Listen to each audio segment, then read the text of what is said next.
Okay, here is a video for homework problem 4-110 on homework 425.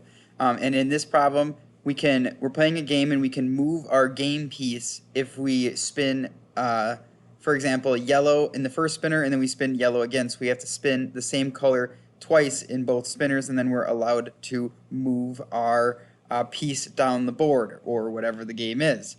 Okay, so we need to figure out, okay, what is the probability that we get a color matching? And in specific, in part A, Harvey is choosing the color purple because it's his favorite color. So we want to see what is the probability that he can move his marker choosing the color purple. So we need to get purple once and then we need to get purple twice. Since there's two events happening here, there's a spin 1 and then a spin 2. I'm going to use an area model because I like area models.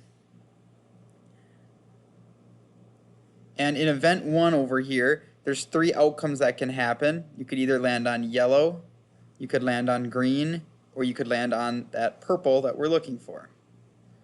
In event 2 up here, we have 3 outcomes as well. You can either have yellow, green, or purple.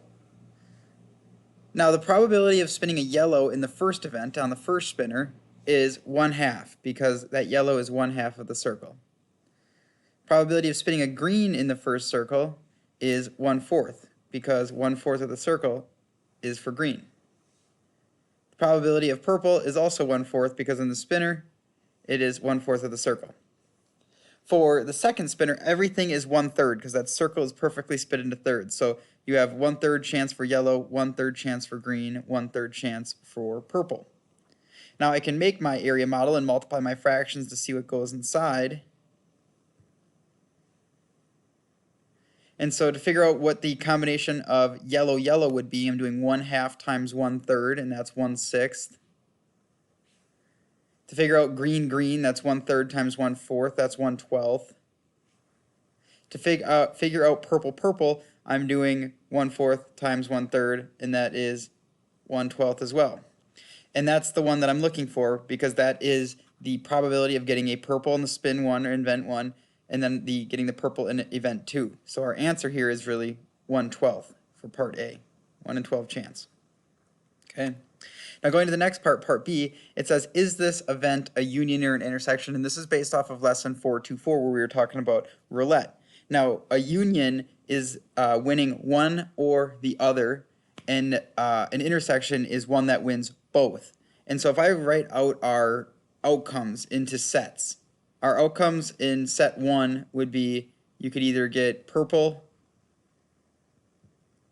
sorry, I almost spelled it wrong, purple, green, or yellow. In in my set 2, I could get the same outcomes, purple, green, or yellow. And I know since the winning bet for me is purple. Winning bet for me is purple, and if I land on purple, it's in both sets.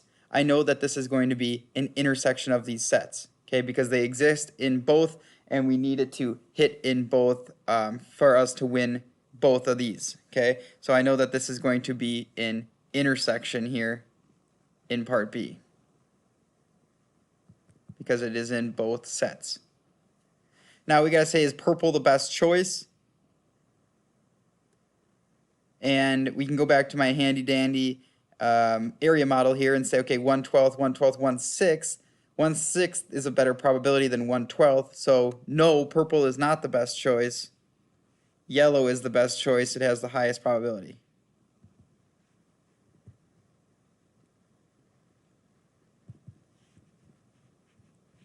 And I'm just shortening it up.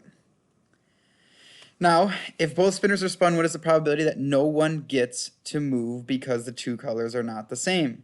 So we just need to figure out my area model, the missing ones, and figure out, okay, what is the total probability that you get one that's not the same? And so we get, let's fill out the rest of these boxes like yellow and green. Those are not the same, so that's 1/12. This one here is 1/12. This would also be 1/12, and this is 1/12. Oh, sorry, I forgot that it's not the same here. This is not 1/12. So I got making sure, checking there. Okay, 1/2 times 1/3, that's 1/6. 1/2 times 1/3, that's 1/6. 1/4, that's 1/12 here. and this is 1/12 here. So I'm adding up, I'm going to make them red. I'm going to add up this box, everything that's not part of that diagonal, because those are my winning probabilities. Those are my winning probability, or not my winning ones, sorry, opposite of that. Those are my losing ones, and we're looking for the probability that no one gets to move. So we're looking for the probability that you don't get two colors that are the same, and that's all those red boxes. So I got 1/12, I'm going to add them up here. I have 1/12 plus 1/12, let's see what else I have, plus 1/6 plus 1/6.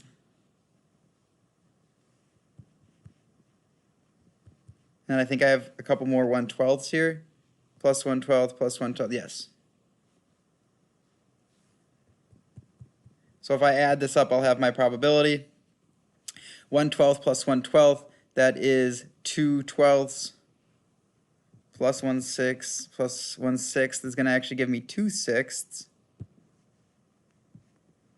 And then 1/12 plus 1/12 is 2/12 again. Reducing these fractions down, I get 1/6 plus 2/6 plus 1/6. I can add these now, and I end up getting 4/6, which reduced down to 2/3.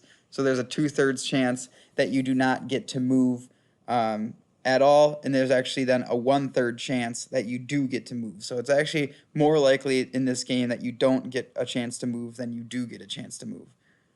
I hope this video helps you along in this question and helps answer your questions that you may have had. If you get stuck on any other problem, always feel free to reach out to me.